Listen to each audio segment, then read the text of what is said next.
એટલે મને ડૉક્ટર બનવાની બહુ ઈચ્છા હતી, પણ મેં લેટર લખીને એવું કહું કે ભાઈ મારે ટિકિટ નથી જોઈતી અને મારે ઇલેક્શન નથી લડવું, હું ફક્ત વકીલાત પર જ કોન્સન્ટ્રેટ કરવા માગું, એમ કરીને મેં ટિકિટ લેવાની ના પાડી. નમસ્કાર, ખબર છે .com ઉપર અમારી એક સિરીઝ ચાલે છે સુરતના સિતારા. એમાં અમે સુરતના એવા વ્યક્તિઓની સાથે વાત કરીએ છીએ કે જેઓ સુરતને જાણે છે, જેમણે સુરતને અનુભવ્યું છે, જેમણે સુરત માટે કંઈક કર્યું છે અને જેમને સુરત ઉપર પ્રેમ છે. તો આજે અમારી સાથે જ એક સુરતના એક એવી સેલિબ્રિટી છે કે જેને આમ તો બધા લોકો ઓળખે જ છે, પરંતુ તેમ છતાં એમની ઓળખાણ આપી દઉં. આજે અમારી સાથે શ્રેયસભાઈ દેસાઈ છે. શ્રેયસભાઈ દેસાઈ એવા એડવોકેટ છે કે જે ગ્રાહકોના હકો માટે ગુજરાતમાં લડતા એક લીડિંગ એડવોકેટ છે. એમને અમે નજીકથી ઓળખીએ છીએ એટલે એમ કહી શકીએ કે એમની લાઈફમાં એમને ઘણું બધું મોકા મળ્યા, ઘણું બધું મળ્યું હતું, પરંતુ એક સિદ્ધાંત એમણે એમની લાઈફમાં બનાવેલો છે, પ્રિન્સિપલ્સ એમની લાઈફનો છે, એટલે એમણે ઘણું બધું જતું કર્યું, પરંતુ આજે એમનું એક મોટું નામ છે. તો સુરત વિશે એમની સાથે ઘણી બધી વાતો કરીશું. શ્રેયસભાઈ, ખબર છે .comમાં તમારું સ્વાગત છે. તમે સુરતને બહુ સારી રીતે જાણો છો, તો અમારે તમારા બાળપણથી શરૂઆત કરવી છે કે તમારો જન્મ સુરતમાં ક્યાં થયો, તમે કઈ સ્કૂલમાં ભણ્યા? મારો જન્મ સુરતમાં જ થયેલો અને સગ્રામપરા વિસ્તારમાં અમે રહેતા હતા અને મારું સ્કૂલિંગ લુડ્સ કોન્વેન્ટ સ્કૂલમાં થયેલું. તે વખતે લુડ્સ કોન્વેન્ટમાં કો એજ્યુકેશન હતું, છોકરા અને છોકરીઓ સાથે ભણતા હતા, પાછળથી ફક્ત ગર્લ્સ સ્કૂલ બનેલી. રાઈટ. ઓકે, તો શ્રેયસભાઈ, તમારો જન્મ કયો યરમાં થયો અને એ વર્ષમાં જ્યારે તમારો જન્મ થયો એની આજુબાજુ સુરતની વસ્તી કેટલી હતી અને સુરત એ વખતે કેવું હતું? મારો જન્મ 1958માં થયેલો હતો. તે વખતે મને લાગે કે વસ્તી સુરતની આમ ઘણી ઓછી, અમારા સગ્રામપરાની પણ વસ્તી ઓછી, અને બહારગામ જતા તો ટ્રેનમાંથી આવતા તો ટાંગા અને ઘોડાગાડીઓ ફરતી હતી ને સ્ટેશન પરથી ઉતરીને ઘોડાગાડી કે ટાંગામાં બેસીને ધીમે ધીમે ઘરે આવતા સ્ટેશનથી સગ્રામપરા. રાઈટ. શ્રેયસભાઈ, તમે જે વિસ્તારમાં રહેતા હતા એ વિસ્તાર એકચ્યુઅલી એ જમાનામાં પણ મૂળ સુરતીઓનો વિસ્તાર હતો, અને જ્યારે પરપ્રાંતિયો સૌરાષ્ટ્રના લોકો એટલા બધા સુરતમાં નહોતા આવ્યા, તો સુરતની અંદર એવું કહેવાય કે જે કક્કો છે, ક ખ ગ ગ, કણબી, ખત્રી, ગોલા, ઘાંચી, તો એ જમાનો હતો. તો ખત્રીનો ને એ બધા જમાનામાં મૂળ સુરતીઓ કેવા હતા?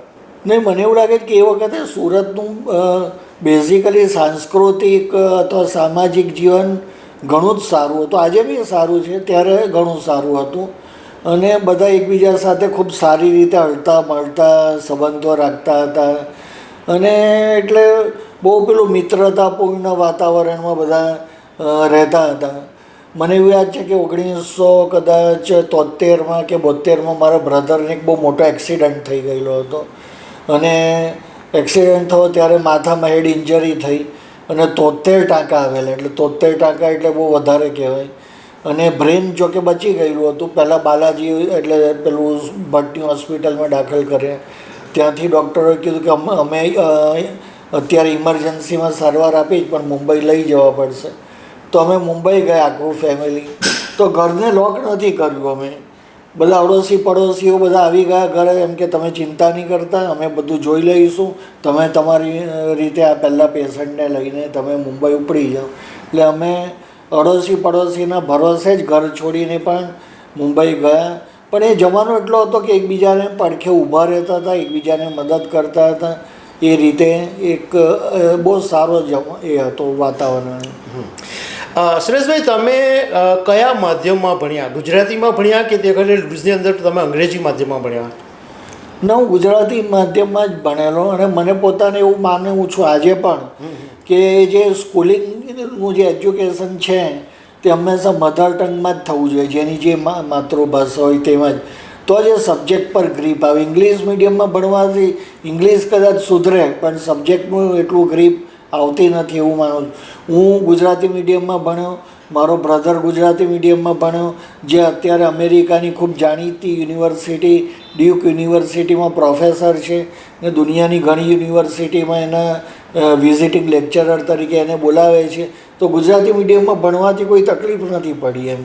મારી સિસ્ટર બી ગુજરાતી મીડિયમમાં ભણે, મારો છોકરો પણ ગુજરાતી મીડિયમમાં ભણ્યો, મારી છોકરી બી ગુજરાતી મીડિયમ. ઓકે, શ્રેયસભાઈ, તમે બાળપણમાં ક્યારેક એવું વિચારેલું કે કંઈ તમે એડવોકેટ બનશો અથવા કંઈક તમારા મગજમાં તે વખતે જુદા સપના ચાલતા હતા? બેઝિકલી મને એવું હતું કે એકચ્યુઅલી હું નાનો હતો ને ત્યારે બહુ વારે ઘડીએ માંદો પડી જતો. અત્યાર કરતાં મારું બોડી જુદું હતું, ત્યારે એકદમ પાતળો હતો ને વારે ઘડીએ માંદો પડી જતો. એક વખત તો એક વર્ષમાં મને 2-3 વાર મેલેરિયા ને એવું બધું થઈ ગયું. એટલે મને ડૉક્ટર આવે ને એટલે મને ડૉક્ટર બહુ મોટો માણસ લાગતો, કારણ કે વારે ઘડીએ માંદો પડીએ ડૉક્ટર પાસે જવું પડે, ડૉક્ટરને તો લાઈનમાં બેસવું પડે. એટલે મને થાય કે ડૉક્ટર બનવું બહુ સારું, બહુ મોટો માણસ છે. એટલે મને ડૉક્ટર બનવાની બહુ ઈચ્છા હતી. પછી તો કે આપણાથી આ બધું લોહીને એવું બધું નહીં જોવાય કદાચ, તો ડૉક્ટરમાં રેડિયોલોજીસ્ટ ને પેલા જે બને એક્સરે, સોનોગ્રાફી એવું કરે, એટલે એ જાતનું બનવાનો વિચાર હતો.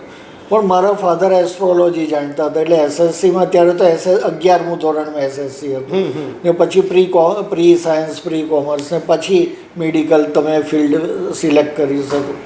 તો મારા ફાધરે મને એમ કીધું કે ભાઈ મને પ્રી સાયન્સમાં મળતું હતું એડમિશન, પણ ફાધરે કીધું કે તું સાયન્સમાં નહીં જાય, કોમર્સમાં જ જાય, એસ્ટ્રોલોજી કરી ડૉક્ટર બનવું તારા માટે બહુ સારું નહીં રહેશે, એના બદલે તું કોમર્સમાં જશે, LLB કેવું કંઈ કર, MBA કેવું.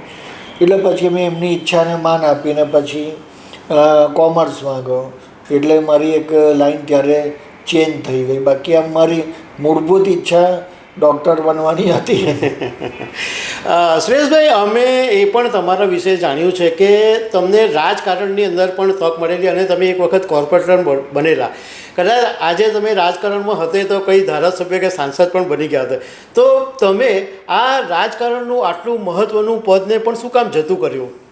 એકચ્યુઅલી મારે તો હું તો સુપ્રીમ કોર્ટના કામમાં દિલ્હી ગયેલો હતો, પણ મારા ફાધરે ટિકિટ માંગેલી હતી કોંગ્રેસની. એ 69 થી 75 સુધી સંગ્રામપરા વોર્ડના કોર્પોરેટર રહી ચૂકેલા હતા અને એમણે 87માં પાછી માંગી. એ પહેલાં અપક્ષ રહેલા, પછી એમણે કોંગ્રેસમાં માંગી, પણ ત્યારે ફાધરની એજ વધારે થઈ ગયેલી હતી. ને 87માં રાજીવ ગાંધી વડાપ્રધાન હતા, કોંગ્રેસના લીડર હતા. એટલે એમણે એવું કહ્યું કે ભાઈ યુવાનોને ટિકિટ આપો, બને ત્યાં સુધી આપણે યંગસ્ટર્સને આગળ લાવો. એટલે અહીંયા કોંગ્રેસના નેતાઓએ ફાધરને એમણે ટિકિટ માંગેલી. તેમણે કીધું કે તમને તો નહીં મળે, પણ તમારે, એ લોકોને ખબર પડેલી કે ભાઈ હું એડવોકેટ છું ને મારા વિશે થોડું, તેમ કે તમારા સનને આપી. તો મારા ફાધરે મને ફોન કર્યો, હું દિલ્હી હતો, કે ભાઈ તને ટિકિટ મળવાની શક્યતા છે તો તું જલ્દી આવ. એટલે હું ફ્લાઇટમાં દિલ્હીથી અમદાવાદ આવ્યો, અમદાવાદથી ટેક્સીમાં સુરત આવ્યો. અહીંયા ઇન્ટરવ્યૂ બધાના ઉમેદવારોને લેતા હતા. હું તો કોઈને ઓળખતો જ નહીં હતો કે આમાં કોણ શું છે ને એમ, કારણ કે મારું કોઈ પોલિટિક્સમાં ડાયરેક્ટ તે પહેલાં કંઈ હતું જ નહીં. મને ટિકિટ આપી ત્યારે હું કોંગ્રેસનો મેમ્બર બી નહીં હતો, પણ મને ટિકિટ મળી ગઈ ને હું ઇલેક્શન લડ્યો અને બહુ સારી રીતે જીતી ગયો, એવું થયું. પણ પછી પણ આગળ તમને ટિકિટ મળેલી પણ તમે નહીં સ્વીકારી? હા, એમાં થયું એવું કે હું આ ટિકિટ મળ્યા પછી મેં જોયું કે બધું રાજકારણમાં નો ચહેરો પાછો, અમુક વાસ્તવિક ચહેરો બી પાછો જોયો કે ભાઈ પાર્ટીની મિટિંગ થાય, તે પહેલાં ગ્રુપની મિટિંગ થાય. એક પાર્ટીમાં પાછા 2-3 ગ્રુપ હોય, તો એક્સ નેતાના ગ્રુપની મિટિંગ, વાય નેતાના ગ્રુપની મિટિંગ, તેમાં જવાનું. પછી પાર્ટીની મિટિંગમાં જવાનું, પછી SMCનું બોર્ડ હોય તેમાં જવાનું. એ બધામાં તો ટાઈમ બહુ મારો કન્ઝ્યુમ થતો હતો અને મને એમાં, એટલે જેને આપણે ઇંગ્લિશમાં કહે કે જોબ સેટિસ્ફેક્શન, મને એનો કંઈ સંતોષ થતો નહીં કે હું જે કરું છું એમાં કંઈ મજા નથી એમ. એટલે કરતો હતો મેં અમુક મારી રીતે ઘણા કામો કર્યા. મને લો કમિટીનો ચેરમેન, હું લગભગ 5માંથી 3 વર્ષ, 3 કે 4 વર્ષ રહ્યો લો કમિટીનો ચેરમેન. એ દરમિયાન મેં ગુજરાતમાં કદાચ પહેલી કે બીજી વાર કોર્પોરેશનના કેસો માટે અમે લોક અદાલત રાખેલી. તે પણ કદાચ ગુજરાતમાં પહેલો કે બીજો પ્રસંગ હતો. પછી કોર્પોરેશનના વકીલો માટે અમે એક નવી પેનલ બનાવી, ઘણા બધા વકીલોને એ કર્યા. એટલે એ રીતે મેં કામ કર્યું. મારા વોર્ડના રસ્તાઓ બધા રીકાર્પેટ કરાવ્યા, નવી સ્ટ્રીટ લાઇટો નખાવી, એ બધા કામો કર્યા. પણ મને અંદરથી એટલી મજા નહીં આવતી હતી જેટલી વકીલાતમાં આવતી હતી. એટલે છેલ્લે મેં એમાં પાછો એક ઇન્સિડન્ટ એવો બન્યો કે એ વખતે અજીતભાઈ દેસાઈનું ગ્રુપ હતું, 17 કોર્પોરેટરનું. તે લોકો ને કંઈક મતભેદ પડ્યા કોંગ્રેસમાં અને એ લોકોએ 17 જણનું ગ્રુપ બીજેપીમાં ચાલી ગયું. મારે અજીતભાઈ દેસાઈ સાથે અંગત લેવલ પર સંબંધો સારા, મારી કાસ્ટના ને બધા, એટલે બધા મારે ત્યાં પછી આવ્યા. ફકીરભાઈ ચૌહાણ, કાશીરામભાઈ રાણા, નરોત્તમભાઈ પટેલ, અજીતભાઈ, ને મને ને મારા ફાધરને રિક્વેસ્ટ કરી કે ભાઈ તમે બી એટલે આવી જાઓ અમારી સાથે. એટલે પછી મને કમાને હું એમાં એ તરફ બી ગયો, બીજેપીમાં જોઈન થયો, એ લોકોના ગ્રુપમાં. બીજેપીમાં ગયા પછી બી મને લો કમિટીની ચેરમેનશીપ આપી, જાહેર બાંધકામ સમિતિની ડેપ્યુટી ચેરમેનશીપ આપી, ફકીરભાઈ પાણી સમિતિના ચેરમેન હતા એમાં બી ડેપ્યુટી ચેરમેનશીપ આપી. એ બધા હોદ્દાઓ મને બીજેપીના શાસનમાં પણ મળ્યા. પણ મને અંદરથી એવો સંતોષ થતો નહીં હતો. એટલે મેં એવું નક્કી કર્યું કે બીજી વાર ઇલેક્શન લડવું નથી. એટલે જે અમે 17-18 જણ કોર્પોરેટર ગયેલા ત્યારે એક નક્કી થયેલું જ હતું કે ભાઈ આ જે પાર્ટી છોડીને આવે છે, કોંગ્રેસ છોડીને બીજેપીમાં, એ બધાને જે વોર્ડમાં હોય તેને ટિકિટ આપવાની એમ. એ બધાને એ લોકોએ આપેલી પછી ટિકિટ. પણ મેં લેટર લખીને એવું કહું કે ભાઈ મારે ટિકિટ નથી જોઈતી અને મારે ઇલેક્શન નથી લડવું, હું ફક્ત વકીલાત પર જ કોન્સન્ટ્રેટ કરવા માગું. એમ કરીને મેં ટિકિટ લેવાની ના પાડી. તે વખતે એક ન્યૂઝપેપરવાળાને કંઈ સમાચાર ખબર પડે તો લાસ્ટ પેજ પર છાપેલું કે બધા ટિકિટ માંગવા માટે પડાપડી કરે છે. ને આ એક કોર્પોરેટર એવા છે કે જે જાતે એમ સામેથી કહે છે કે ભાઈ મને ટિકિટ નહીં આપતા. એટલે એ બહુ એમ કે અજાયબ કિસ્સો કહેવાય. એટલે એવું બી બનેલું. પણ પછી મેં પોલિટિક્સ સંપૂર્ણપણે છોડી દીધેલું. આમ મારો અભ્યાસ કરો, આજે બી હું રોજના 4-5 છાપાઓ વાંચું ને એ બધું, એટલે પણ મને એમાં એક્ટિવ બનવાનું નહીં ગમે. સુરેશભાઈ, તમારા જિંદગીના આટલા વર્ષોના અનુભવમાં તમે સુરતને ઘણું બધી રીતે જોયું, તમે બદલાતું પણ જોયું, આગળ વધતું પણ જોયું, સ્વચ્છ સિટી, ડેવલપ સિટી તરીકે પણ જોયું. તો કોઈક એવો પ્રસંગ છે કે આમ બહુ જ તમારી જિંદગીનો યાદગાર કહી શકાય, એટલે આમ સુરત વિશે?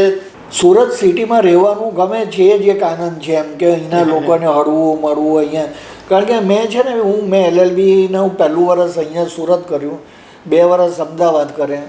ત્યારે મને સુરત અને અમદાવાદનો ડિફરન્સ ખબર પડ્યો કે અમદાવાદમાં તમે કોઈને બહુ ઇઝીલી, એટલે અમદાવાદ તરફ મને માન જ છે, કંઈ આપણે એવું કહેવાનો ટીકા કરવાનો ઈરાદો નથી, પણ અમદાવાદમાં તમે લોકોને ઇઝીલી ફ્રેન્ડ નહીં બનાવી શકો. અહીંયા તમે કોઈને બી ઇઝીલી રસ્તો પૂછતા બી દોસ્તી થઈ જાય. જ્યારે અમદાવાદમાં તમે સાથે કામ કરતા હોય તો પણ તમારે ફ્રેન્ડશીપ નહીં થાય.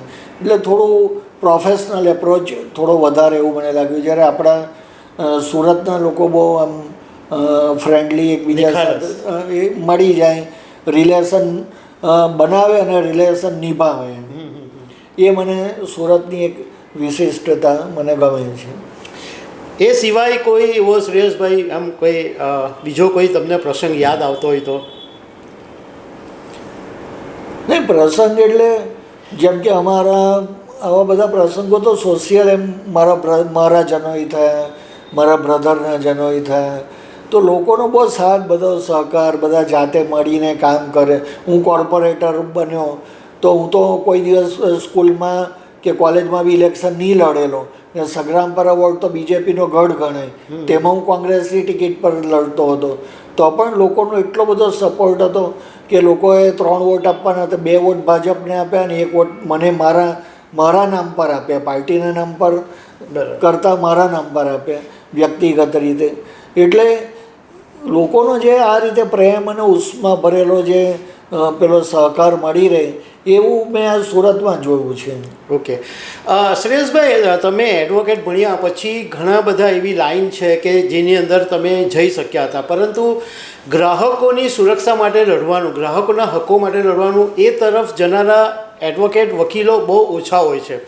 તો તમે આ લાઈન પસંદ કરી, એની પાછળનું કારણ શું? પહેલો એક સવાલ. અને બીજો સવાલ એ કે તમે અત્યાર સુધીમાં ગ્રાહક કોઈ એવો મોટો કેસ જીત્યા છે કે જે યાદગાર હોય? કન્ઝ્યુમરમાં આજે પણ વકીલો બહુ ઓછા આવે છે, પહેલાં પણ બહુ ઓછા આવતા હતા. એનું કારણ કદાચ એવું હશે કે આ ફિલ્ડ જરા એટલું લુક્રેટિવ ગણાતું નથી એમ. એવરેજ દાખલા તરીકે કેસ 1 લાખ રૂપિયાનો હોય તો વકીલને એમાં ફી કંઈ કેટલી મળે એમ પેલો વિચારતા હોય, એમ જે પ્રેક્ટિશનર હોય તે એમ. એટલે એને જેની પાસે બલ્કનું કામ હોય તેને જ એટલું, નહીં તો એ નહીં મળે. જ્યારે ક્રિમિનલને બધામાં એવું છે કે જામીન અરજીઓના કામો અને બધા પુષ્કળ વર્ક ઘણું બધું મળી રહે. એટલે પણ મને પોતાને હું વીવી ગાંધી, વિરેન્દ્ર ગાંધી સિનિયર જે મારા, એમની સાથે મેં કામ કરવાનું ચાલુ કર્યું 1987માં.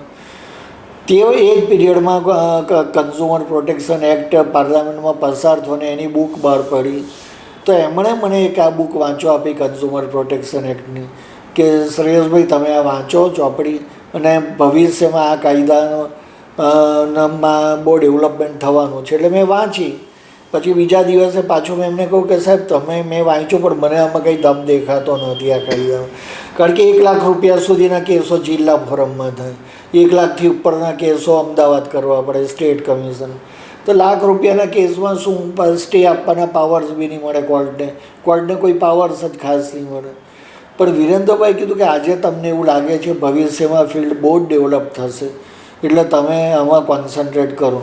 એ પહેલાં હું મારી જે પ્રેક્ટિસ મેં ચાલુ કરી તે સિવિલ કોર્ટમાં ચાલુ કરી ને એમાં હું બેન્કોની પેનલ પર આવ્યો. Bank of Baroda, bank of India, Dena bank, એ બધી બેન્કોની પેનલ પર હતો. એ બેન્કોના ટાઇટલ રિપોર્ટ અને એ બેન્કોના દાવાઓના કામો કરતો હતો.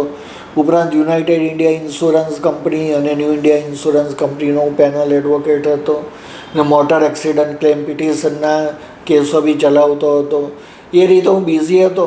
પણ વિરેન્દ્રભાઈના સૂચનથી પછી મેં થોડું આ તરફ વિચારવાનું શરૂ કર્યું.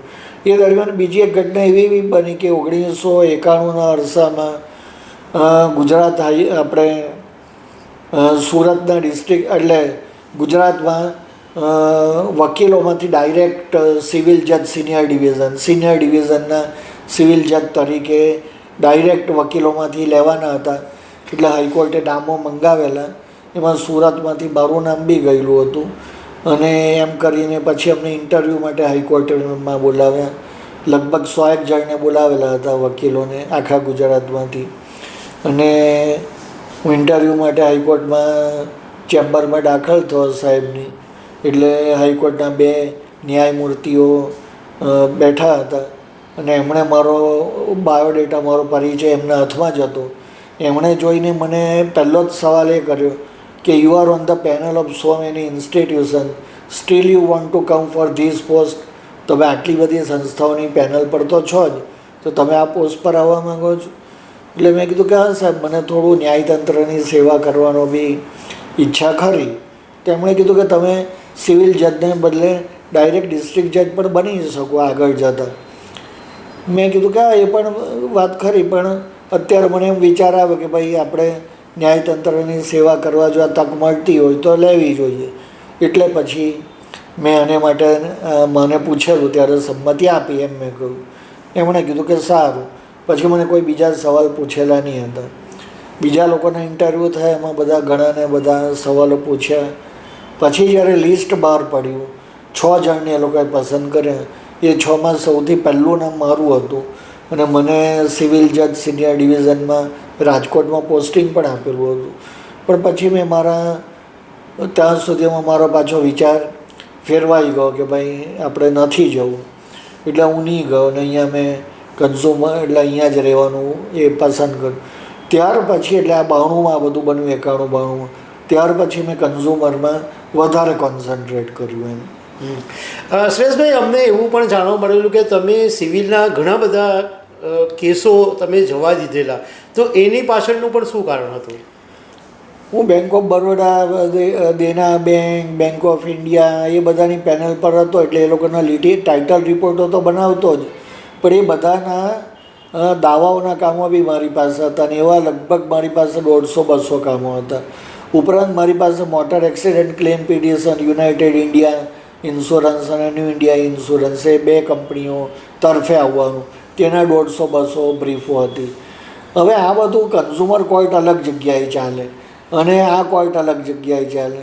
એટલે મારે પહોંચી વળવું, મારી પાસે કન્ઝ્યુમરમાં કેસો બહુ વધતા જતા હતા, તો મારે દોડી વળવું મુશ્કેલ હતું. એટલે મેં 1-2 વકીલો સાથે ટ્રાય કરી જોઈ કે ભાઈ આપણે પાર્ટનરશિપ કરીએ, કે હું કન્ઝ્યુમરનું સંભાળું છું, તમે આ સિવિલને ડિસ્ટ્રિક્ટ કોર્ટનું સંભાળ્યું.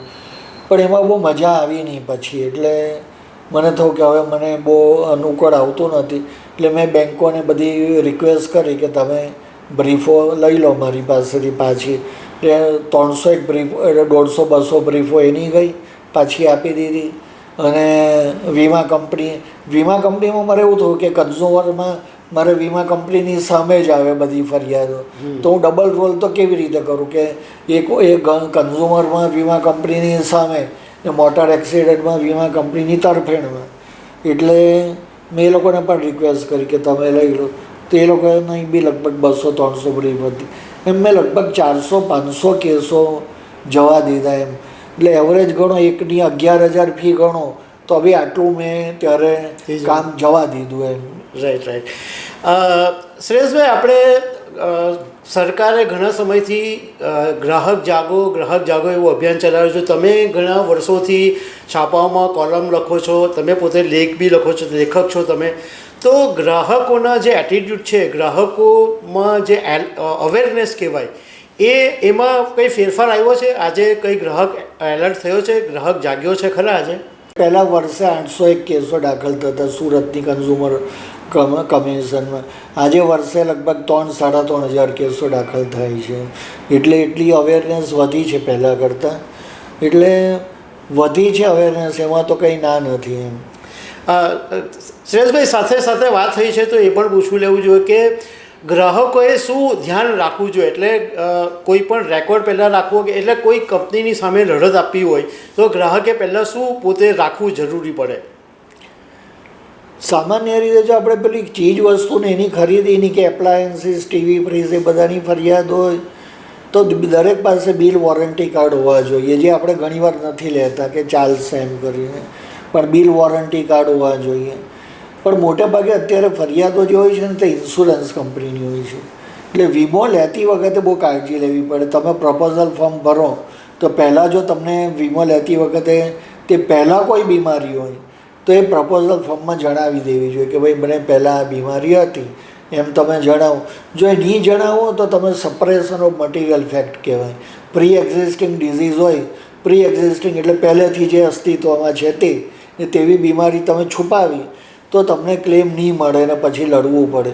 એના બદલે ફેરલી બતાવી દેવું કે ભાઈ મને પહેલાં આવું કંઈક થયેલું હતું ને આ ઓપરેશન કરાવેલું હતું, તો એ બતાવી દેવાથી સારું રહે. નહીં તો પછી તમે ફોલ્ટમાં આવી જાઓ. એટલે એ બતાવવું બહુ જરૂરી છે. વીમો લેતા પહેલાં દરેક પોલિસી કંપનીઓની અલગ અલગ હોય છે, તો એના ટર્મ્સ એન્ડ કન્ડિશન સમજી લેવા જોઈએ. પોલિસીની નકલો મેળવવી જોઈએ, એ રાખવી જોઈએ. ઘણા આવે છે ઓફિસમાં, આપણે પૂછીએ કે કાં છે તમારું વીમા પોલિસી કાં છે? તો એમ કે તો એજન્ટ પાસે છે. પછી પાછો એજન્ટ પાસે જાય તો એજન્ટો જ પહેલાં ગ્રાહકોની પોલિસી પોતાની પાસે રાખતા હોય, તો ગ્રાહકને તો ખબર જ નહીં હોય કે મારો વીમો કયા પ્રકારનો છે, શું છે. એટલે પોલિસી રાખવી જોઈએ, આ બધું કરવું જોઈએ. બીમાર પડે તો તરત જાણ કરી દેવી જોઈએ વીમા કંપનીને કે ભાઈ, કારણ કે ટાઈમસર ઇન્ટિમેશન આપવાની પણ એક શરત હોય છે. અને ક્લેમ કરવાનો હોય તો તરત ઘણી વીમા કંપનીઓમાં 15 દિવસમાં, ઘણામાં અઠવાડિયામાં, કોઈમાં 1 મહિનામાં તમારે ક્લેમ કરી દેવાનો હોય. એટલે સમય મર્યાદાનું બી ધ્યાન રાખવું જોઈએ.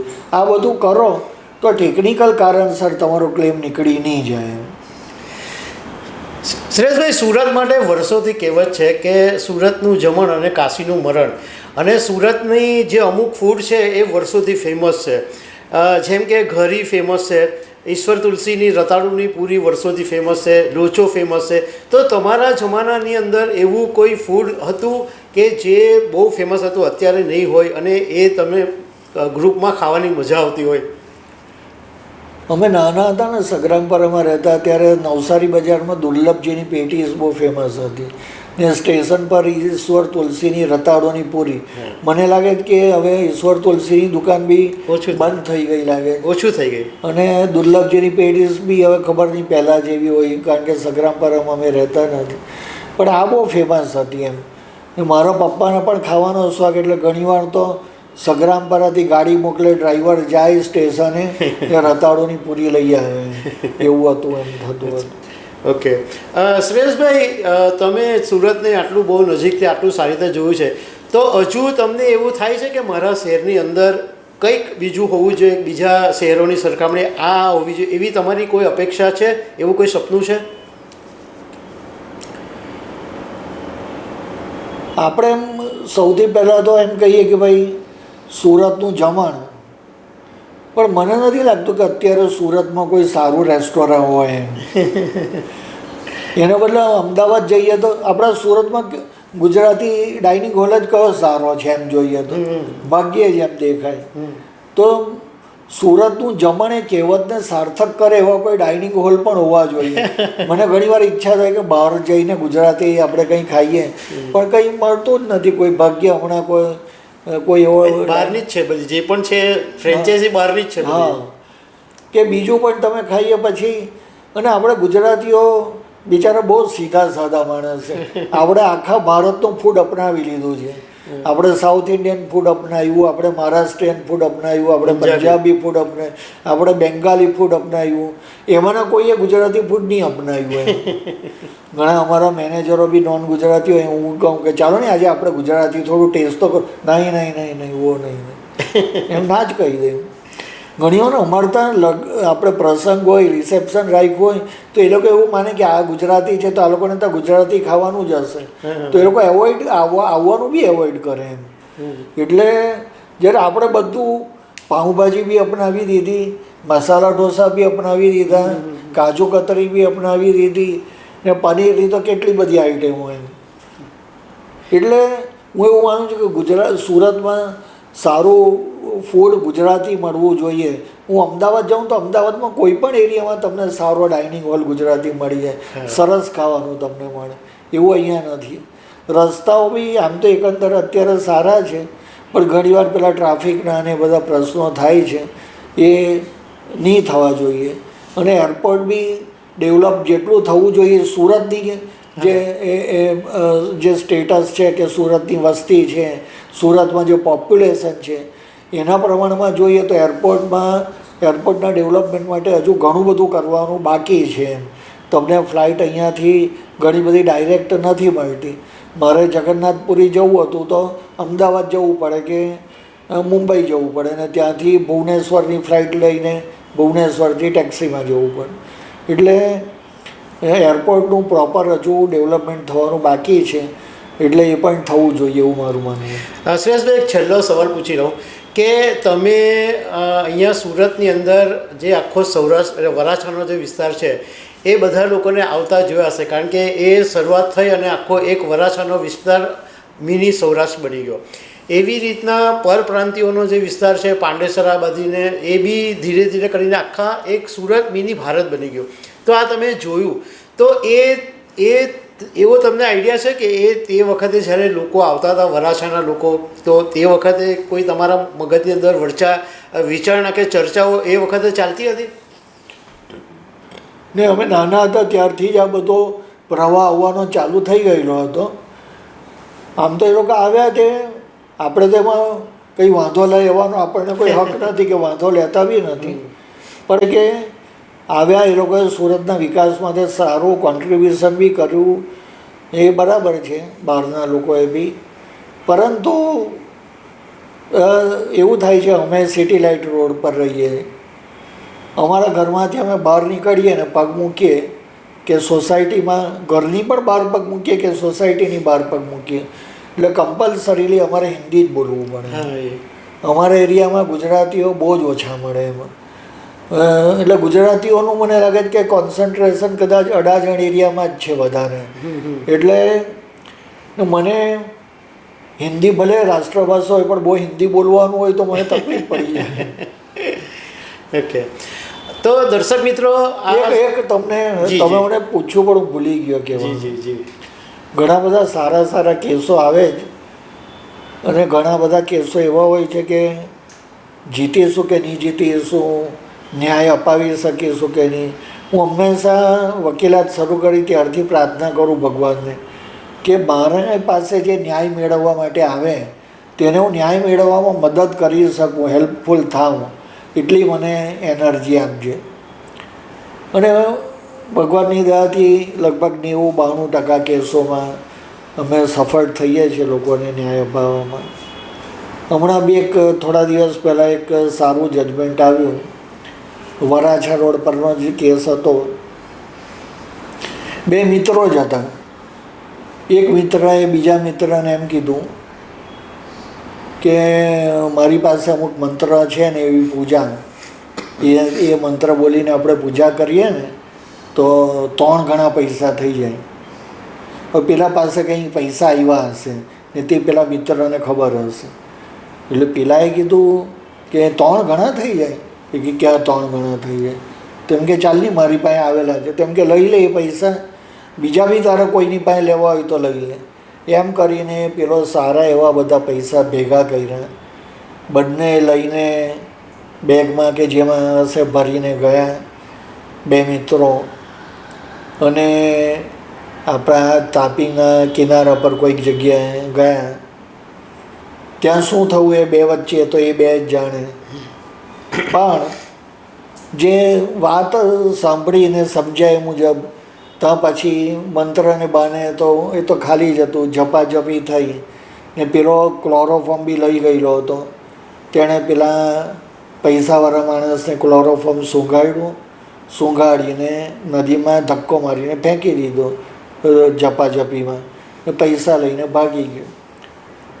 પછી એને પાછું પોતાને પૈસા લઈને ભાગ્યા પછી પેલો આરોપી તેને એમથી કે હું પકડાઈ જાઉં તો બીક લાગી કદાચ, તો એણે આપઘાત કર્યો.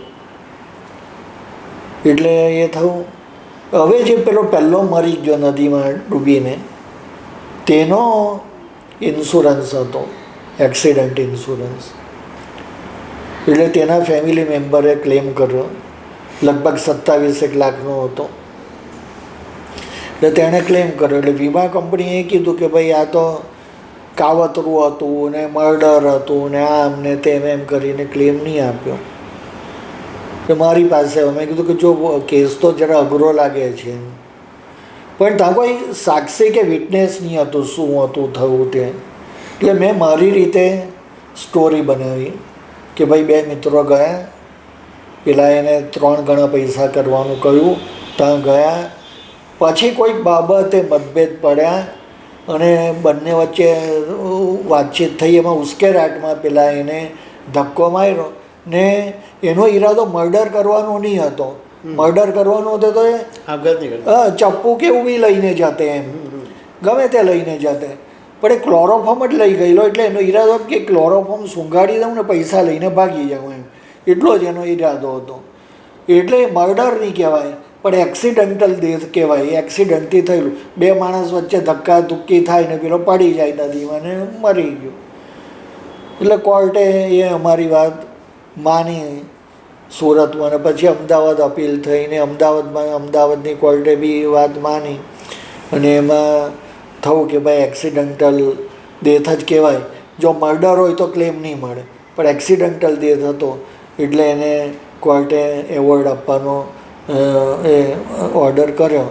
એટલે એક આવો બહુ લગભગ એમ કે જેને આપણે અશક્ય કહીએ કે ઇમ્પોસિબલ જેવું લાગતું હતું, એના ફેમિલી મેમ્બર્સ બી એ લોકોને બી બહુ સારું લાગ્યું કે આપણે જીતા.